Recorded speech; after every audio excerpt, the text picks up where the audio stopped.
Hey, I'm Kamara Rose, and this is Everyday Changemakers.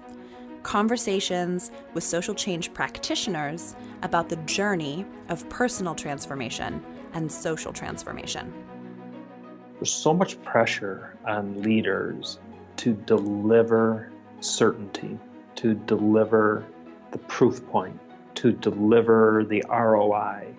And if we can give ourselves enough grace and permission to say, I don't know, that allows us then to reimagine solutions. And I think the answers reside in the subject matter expert.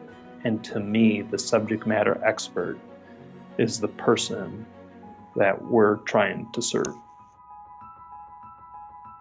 This week, I'm talking with Michael Brennan, the co-founder and CEO of Civilla, a design studio dedicated to Changework in Detroit, Michigan. Michael first started to think about how change happens when he was about 10 years old and his mother suddenly passed away. I grew up in a large family of 6. I was the last of the litter. And I lived in a tight-knit neighborhood and community and church and all of that. And the family was very tight. But when all of a sudden we had this most significant person in the home, my mother, pass away, you had this wider community that just began to show up and help out. And I'm not just talking about a week after she passed away or 2 weeks after she passed away. I'm talking about 6 months and a year and beyond. That there was this wider network and community that came together to keep that family whole and moving forward and nurturing it. That could be from meals or helping get kids to different things or helping out with an activity, whatever it might be. And I always say, I think that was at 10 years old that I began to see how things got done, not through the individual effort, but through this collective effort. Michael witnessed his family moving from the very dramatic point of losing his mother and watched how they moved forward over 6 months, then a year, 2 years, 3 years, 4 years. It sparked an early question for him. How does change actually occur? How do you get from point A to point B? That's the question that Michael has dedicated his professional life to. Right out of college, I started working for United Way in Detroit, Michigan. And I spent my next 32 years working on that mission, both in local communities in Detroit, nationally and internationally.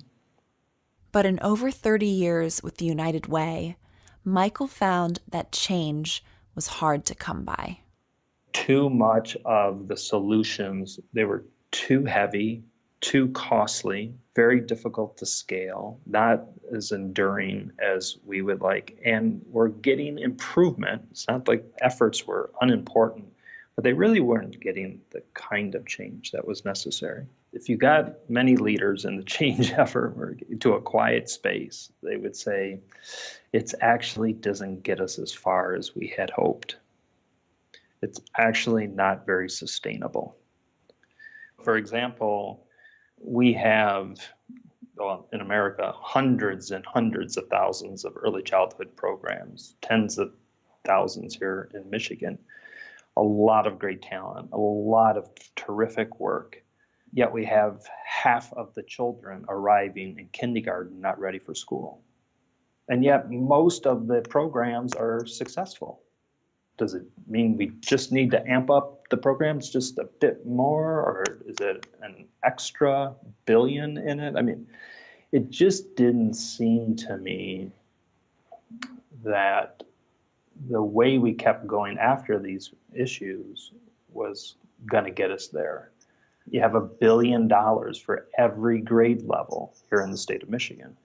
Yet we were increasingly falling behind the country. We were moving into the bottom third. Well, so it wasn't a money issue. There's plenty of talent. you just begin to say, there's got to be another way. And I was part of so many efforts as an organization, as a leader, as a funder, trying to affect change on these. And again, it's not without progress, but not certainly to the degree that we had all hoped for.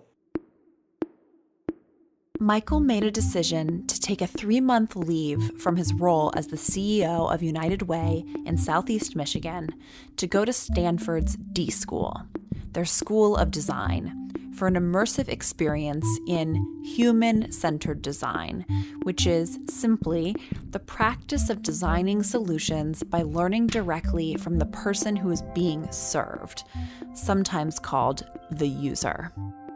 There probably wasn't a person more ready on the planet for that experience than I. I was one of 4 executives of a wider group of graduate students that were in this. And part of the experience there was you learned and then you immediately applied. And I was working with the leadership team at Stanford Hospital, their cancer hospital, and we were helping them reimagine the patient experience. With his team, Michael worked to show hospital leaders that they needed to focus their attention on the full patient experience, not just time patients spend in the hospital itself, but the year before they came, and their experience 3, 4, and even 5 years after. It's not just what's the experience at the front desk. It causes you as a leader to, in some ways, suspend your bias towards experience and solution, and I know what the problem is, to saying, I actually don't know. I need to work at unlearning. And that my time at Stanford, the hardest work that I was on was unlearning.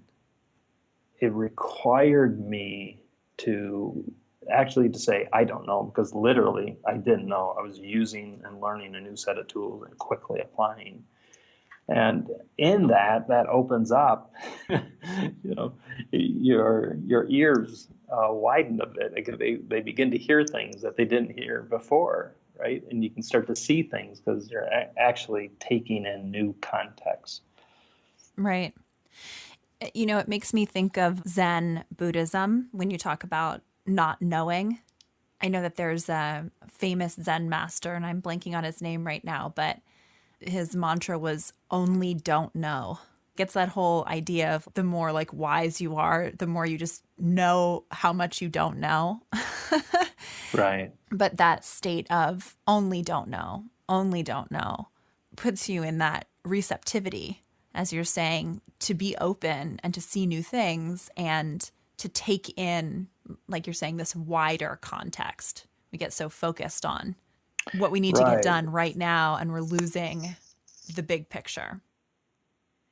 And what you're describing is leading up to that time, I was finding myself in meetings I was very familiar with. I had been in those kind of meetings for decades, community meetings, task forces, committees, and all that. And I was increasingly finding myself saying, I know historically I would actually have a point of view on what the problem is and what the solution. I'd have a strong kind of bias on that. But I'm actually finding myself saying, I actually don't know. And I see more ambiguity than certainty in all of this. And increasingly, that was creating dissonance for me because we live in a world that has this lust for certainty, wants metrics, ROI, return, and we're asking for that lust for certainty on the human condition.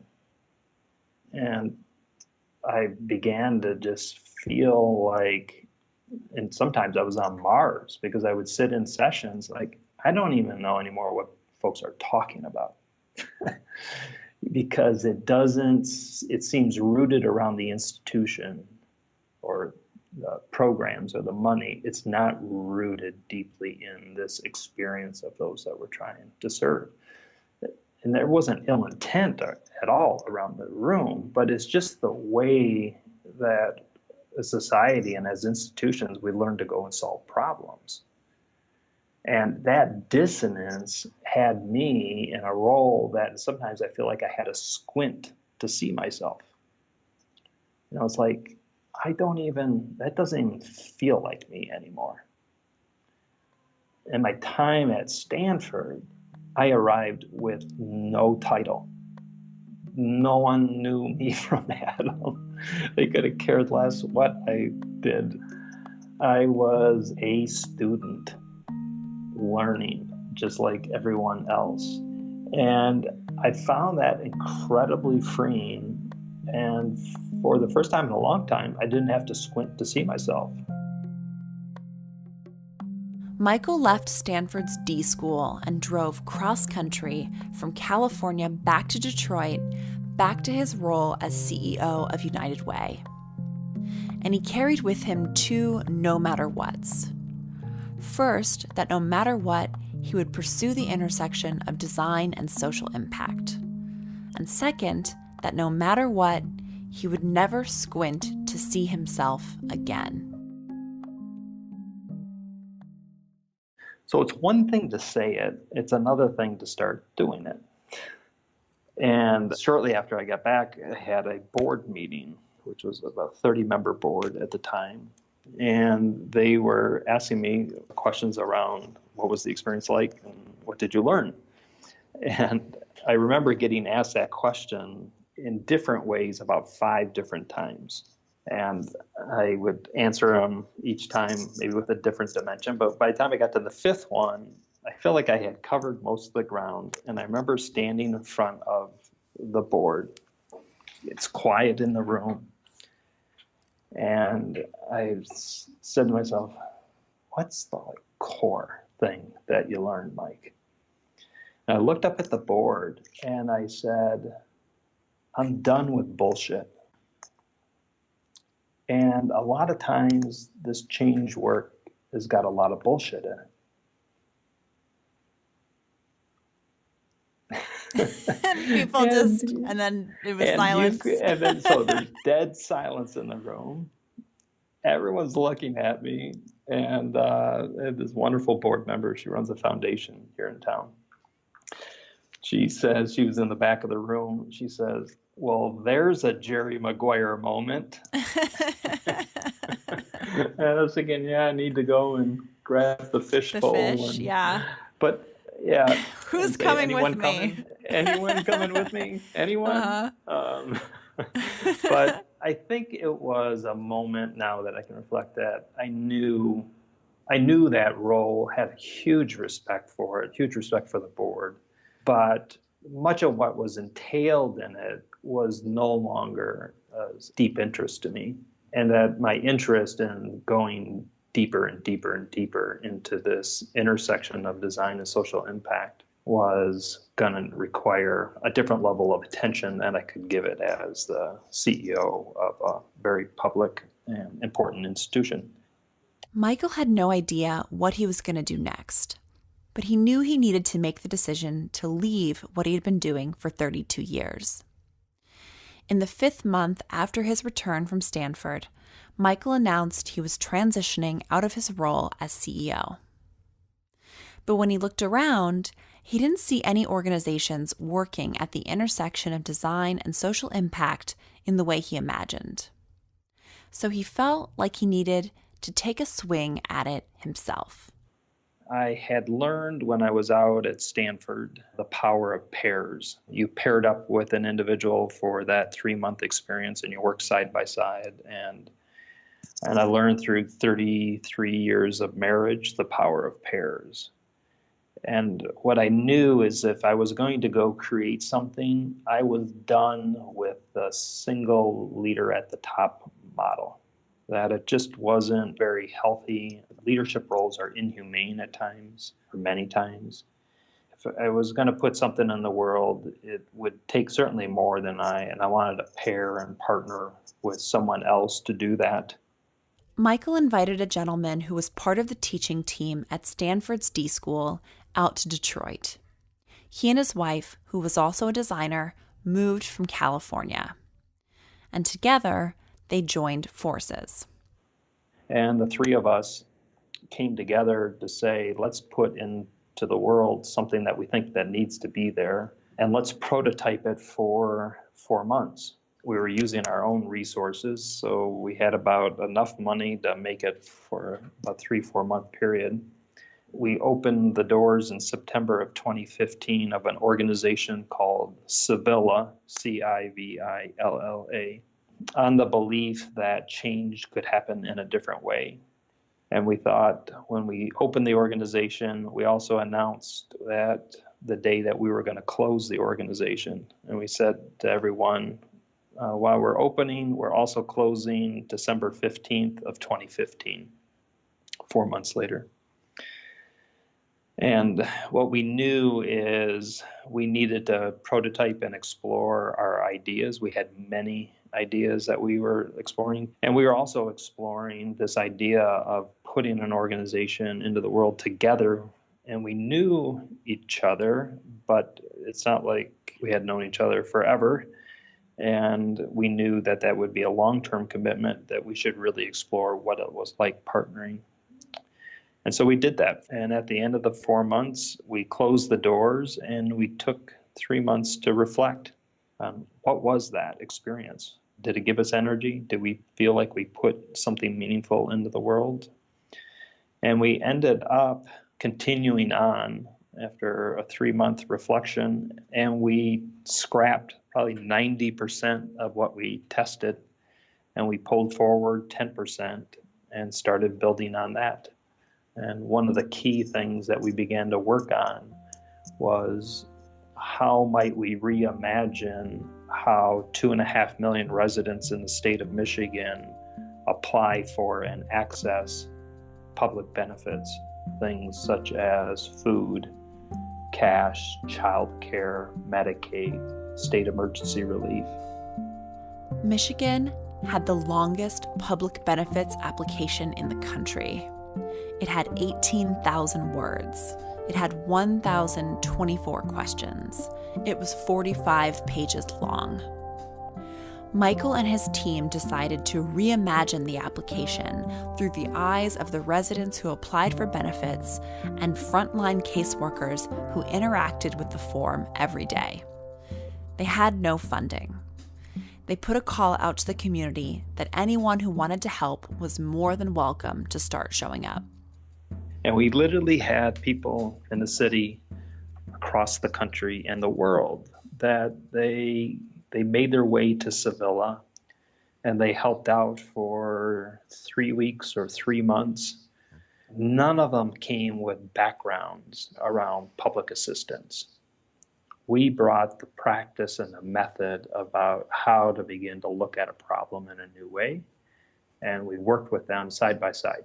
We had a musician, we had a coder, we had an international consultant, business consultant, we had a designer, we had a social worker, all from different walks of life who came and volunteered their time.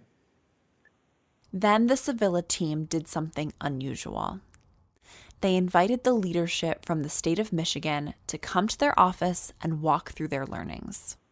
We took 5,000 square feet of a raw urban space here in Detroit, and we converted it into an immersive story and experience. When they came off the elevator, we converted a whole hallway into a Department of Health and Human Services office. I asked them to sit down, and I walked up to them and handed them the 45-page form, and I asked them if they could fill it out. After they got through that, I walked them through a 100-foot-long journey map that was scrolled across the floor of what happens to that application. And I took them on a journey of one person applying for food assistance. And it took hand sketched out on a 100-foot-long journey map for them to actually make it from the beginning to the end. All of that allows leaders to hear the voice. It's not Michael Brennan saying that. It wasn't Civilla saying that. It was actually those that they're serving. That was the voice that was narrating this story. And when you begin to hear it that way, as a leader, you can receive it. It's very hard to argue that, no, this wasn't the person's experience. That was their experience. And for the state leaders, they were able to get an immersive experience unlike they had ever had before, which allowed them to see the problem through a new set of eyes. It reminds me of in community organizing, one of the old sort of axioms of organizing is you can't argue with people's experience. And I Right. think as you're describing, it's even more powerful if you have the experience yourself. It's one thing for Completely. people to say, I have this experience, but when you have it yourself, that's where you build that empathy. Right. And it's in those moments that then you can step into conversations, important conversations that need to be had. In some ways, that gives you permission, right, to move into the conversations that really need to be had. We lifted up for them what it could look like if you had designed it through the eyes of those that you're serving and their frontline workers, and said that would be worth exploring. And that put us on a 2-year journey of taking that early prototype and walking with courageous state of Michigan leadership over a 2-year period to finally sunset what had been there for 30, 35 years and to bring a new way forward. Hi, everyone. I'm taking a short break here to let you know about our guest for the next episode of Everyday Changemakers, the Reverend Dr. Jackie Lewis, Senior Minister of Middle Collegiate Church in New York City, Executive Director of the Middle Project, and host of the television show Just Faith. Every single cell in my body screams, yes, yes, yes. This is you. This is now. This is the time. Everything you've done before, everything you've experienced, all the things, the bad, the good, the learnings, the secular, the sacred, everything is now on the table for you to help this nation. And it just feels like a vortex, stepping through a glass, stepping into a field that is just magic. Listen to the next episode, the season finale, to hear how Jackie's faith journey has taught her to claim her own space in the universe, to take risks, and to embody love in the world. Okay, back to the conversation. And can you describe in that experience for yourself, how were you changed or what did you walk away with on the other side of that 2 years and sunsetting this old way of doing things and fundamentally bringing about a new system that just works better for people? How did that experience change you? What I came to realize that too often in change work, we go too wide, too fast. We get very focused on the money and the program. And if I said to you, how would you go about affecting the public benefit system in America? I think it would be a long, long time before someone said the best way to affect a public benefit system is work on the paper application. Like, I wouldn't have gone there, but it is the place in which we started.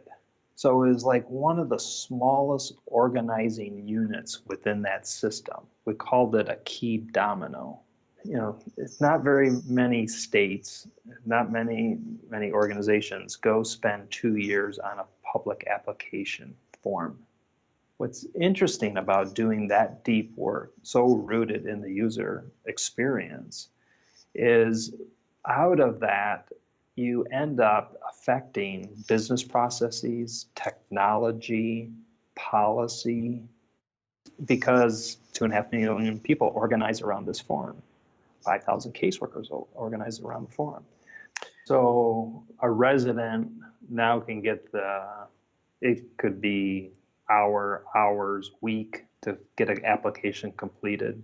They can now get it completed in under 20 minutes. Time really matters. If I only have a lunch break or I have a child with me, and I can actually go in and get this completed in under 20 minutes, that's real and material. They find that they're able to get it completed because they actually understand it, because it's written in a way that they can consume it and feel like they got down accurate information. So when they arrive up at the front to hand it in, it's not a combative relationship, but rather it starts off the relationship with the state in a better place. Caseworkers find that they're spending 75% less time correcting errors so that they're able to actually spend time with a client, not on just how to get the form completed, but how do we actually help you move into programs and services to meet the wider needs that you're wrestling with.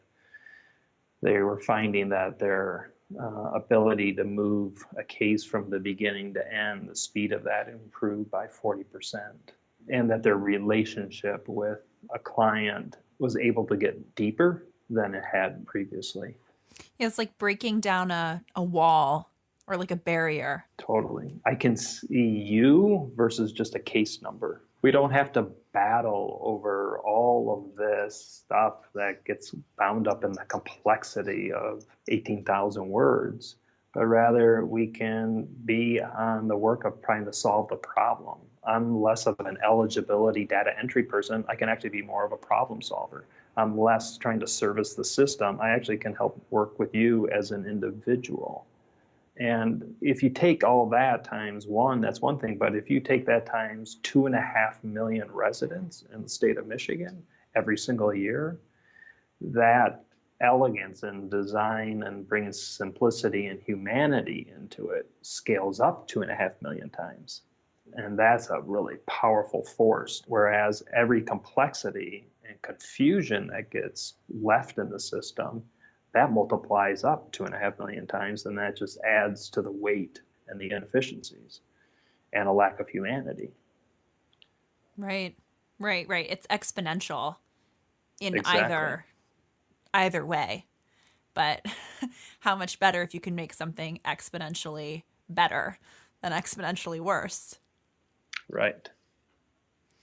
Well, on that, I mean, what do you imagine is possible if more leaders in the field, change makers, were practicing the I don't know, practicing dropping from expert to beginner or learner?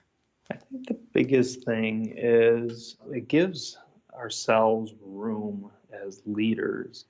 There's so much pressure on leaders to deliver certainty, to deliver the proof point, to deliver the ROI. And if we can give ourselves enough grace, and to those that we're leading or side by side with, and permission to say, I don't know, but I do have a way to uncover the learnings. And the way is we're going to get much, much closer to those that we serve.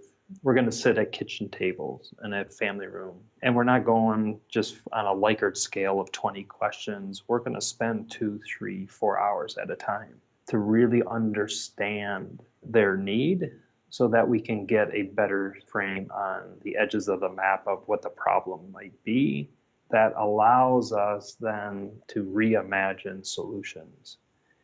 And I just don't believe that many of our current practices of problem solving historically that come out of an industrial period is delivering that level of insight to allow the creative force that resides inside of individuals and institutions to be able to pull forward new solutions. We can't fund our way to the solutions.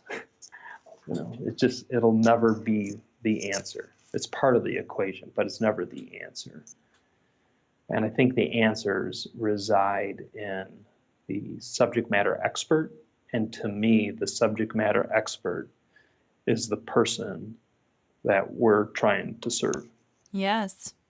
In closing, then, would you care to offer, it could be an intention, it could be an affirmation, it could be a prayer, since I knew you grew up in church, for what you are hoping as you move forward, not squinting to see yourself. What are you hoping to bring into the world now through Civilla and beyond? I'm trying to actually simplify. I think change work is at times asking too much out of individuals, and it's crushing them. In order to give voice to somebody else or an issue, sometimes the leaders themselves lose their own voice, end up squinting to see themselves. I think for every leader to ask the question each day, how can I love myself and the world better? And how do I just do the good in front of me? Because I think how we change the world is to do the good right in front of us in the places in which we live and work. That ultimately will lead to the changes that we need. And there's just no way to get to that unless leaders do the right kind of care and attention to themselves, their own health and well-being, both physically, spiritually, mentally. And I think it's one of the biggest areas of neglect because the cause is so great, so significant, so needed that a leader can get consumed and lost in that. And it takes daily attention to make sure the right grace, care, and feeding is given to him or herself. A good question just to visit each day is just how do I care and love myself better, and so that I can care and love the world better? And how do I just do the good in front of me? And I think if we stay close to that knitting, many, many things will occur that we would have never gotten to if we try to go for the grand, wide scale. Amen. Amen. Thank you so much. Thank you. Thanks for listening to Everyday Changemakers. You can find more episodes at kamararose.com/podcast or wherever you get your podcasts. And if you really liked this episode, please leave a review in Apple Podcasts.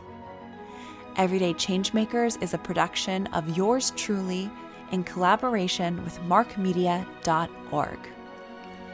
Till next time.